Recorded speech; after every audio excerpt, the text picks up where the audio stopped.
Hey, put your phone down for just one moment. Be honest, is the first thing you do every morning to check your phone, even before saying good morning to anyone? If the answer is yes, today's video is made for you.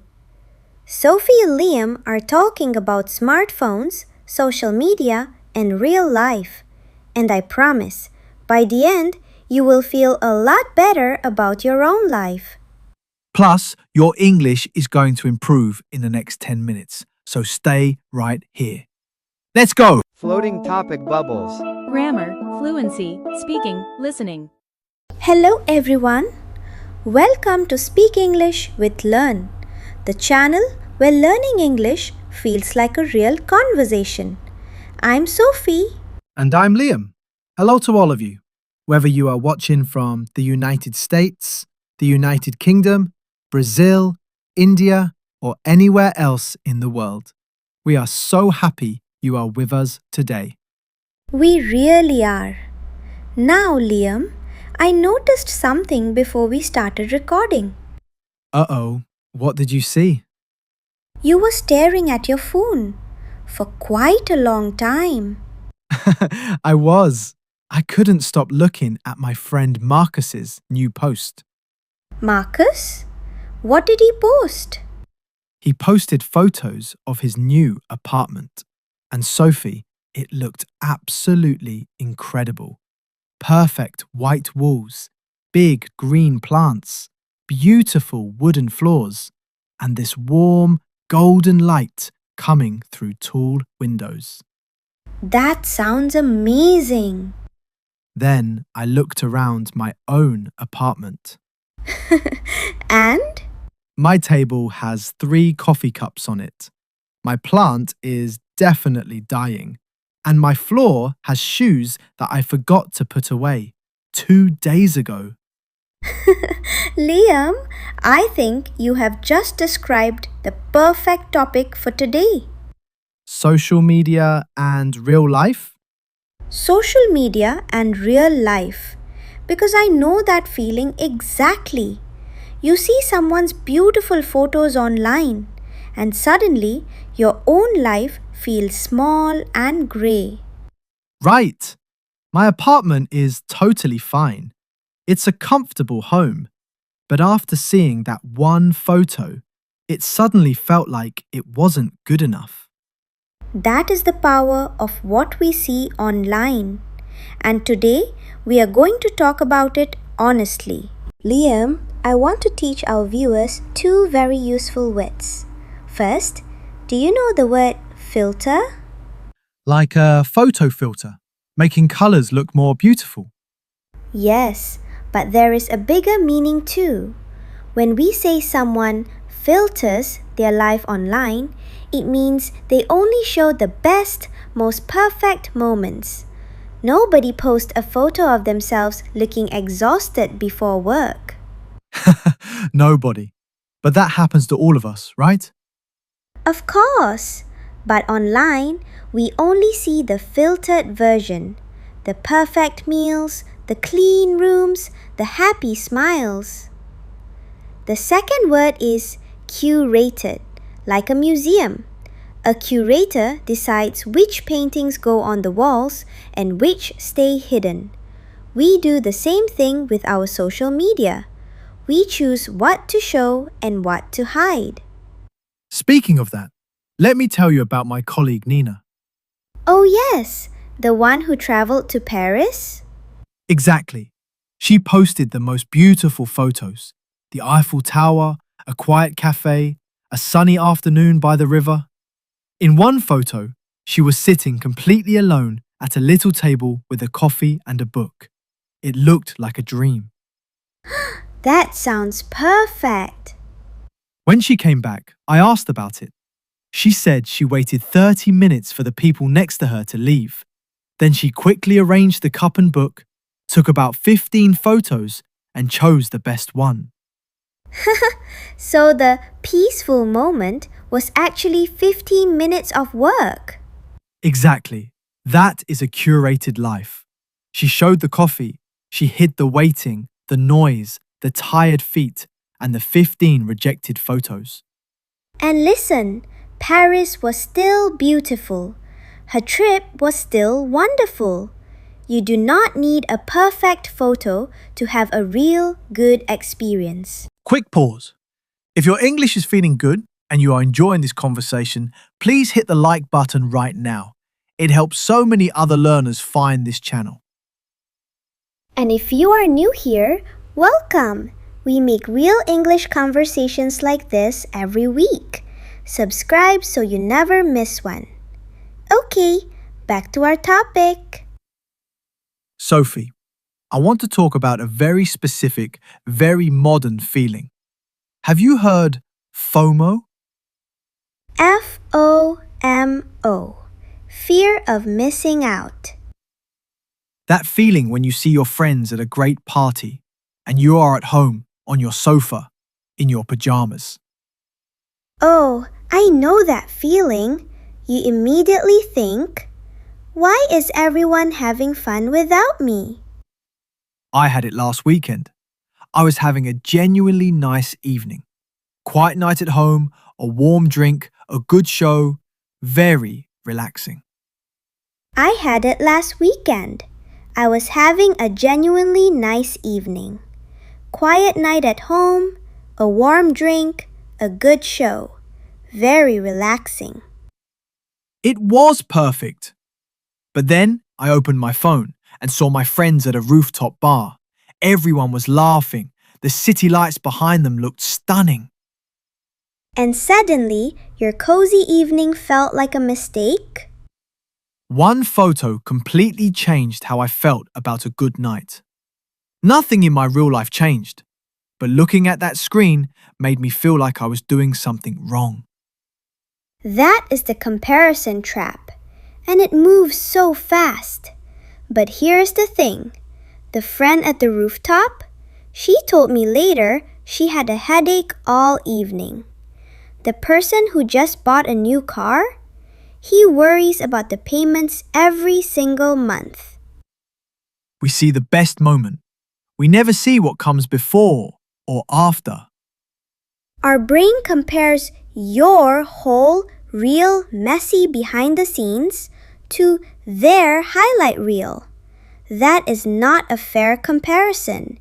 It was never a fair comparison. Liam, something happened to me recently that I want to share.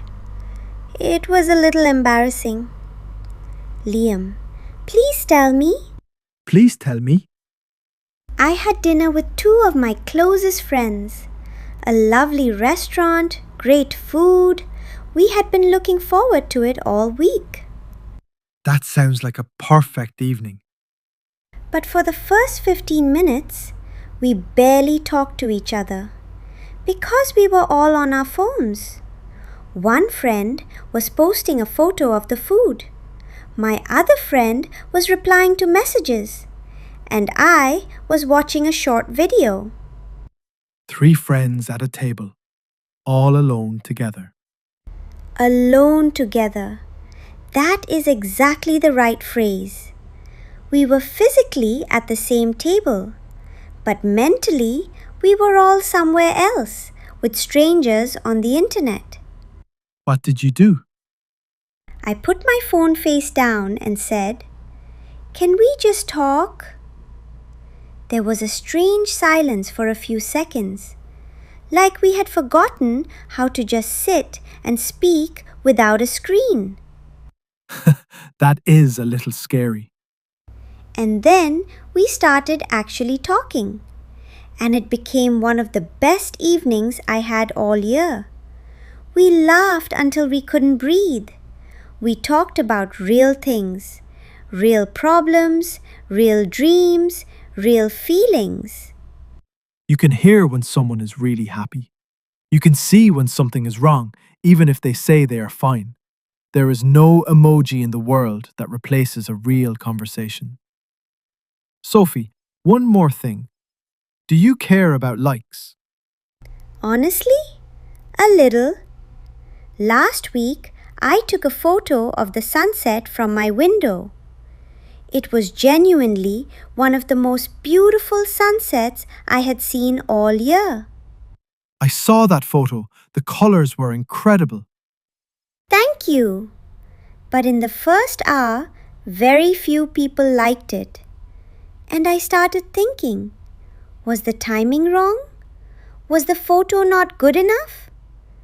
I was sitting there calculating likes while the actual sunset, the real one outside my real window, I had completely forgotten about. You were worried about the photo, not the moment. The sunset was perfect before anyone liked it. It will be perfect whether 10 people like it or 10,000.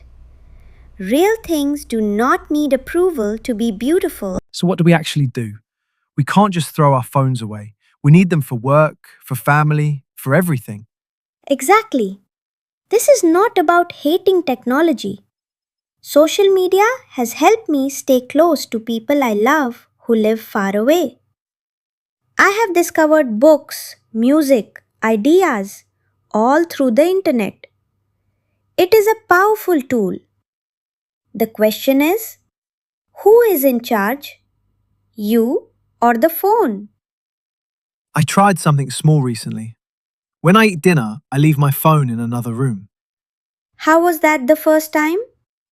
Strange. I kept thinking, what if I miss something important? But nothing important happened, and dinner was just dinner. I actually tasted my food. That sounds small, but it is a kind of digital detox. I do something similar at night. No phone for 30 minutes before I sleep. My sleep became so much better.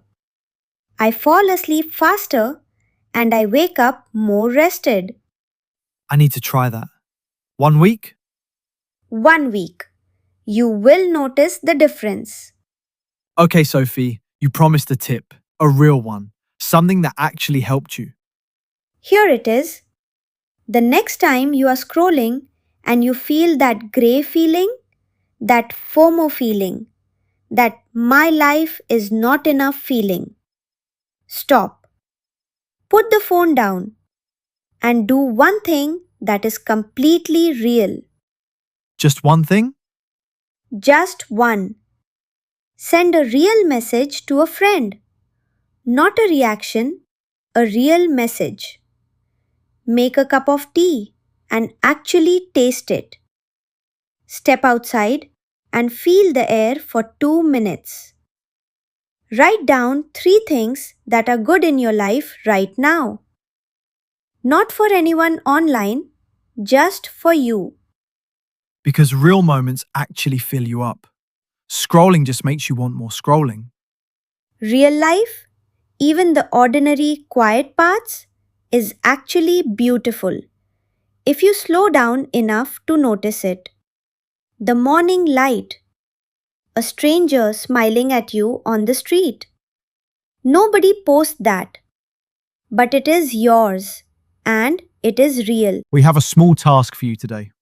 If you watched all the way to here, we see you, and we are so glad you stayed. In the comments below, write the word present. Just one word. It means you are here. You chose to spend these 10 minutes learning and thinking about something important. We read every single comment. Everyone is a real person in a real place who chose to be here, and that means a lot to us.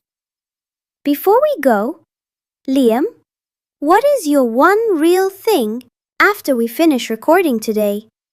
I'm going to call my mum. A real phone call. Her voice, not a text. And I'm going to listen to her talk for as long as she wants, without touching my phone once. She's going to be so happy. She will be very confused. What about you? I'm going to sit outside with a coffee. No phone, no headphones. Just me, the sky, and whatever I notice. And if you see a beautiful bird, really look at it. With my own eyes, not through a screen. Everyone, Thank you so much for learning with us today. Your English is getting stronger, and you are becoming a more present, more thoughtful person. If this conversation helped you, please share it with someone who needs to hear it today. And subscribe to Speak English with Learn for new conversations every week. Until next time, keep speaking, keep learning, and keep choosing real life. Go outside. Bye for now. Goodbye, everyone.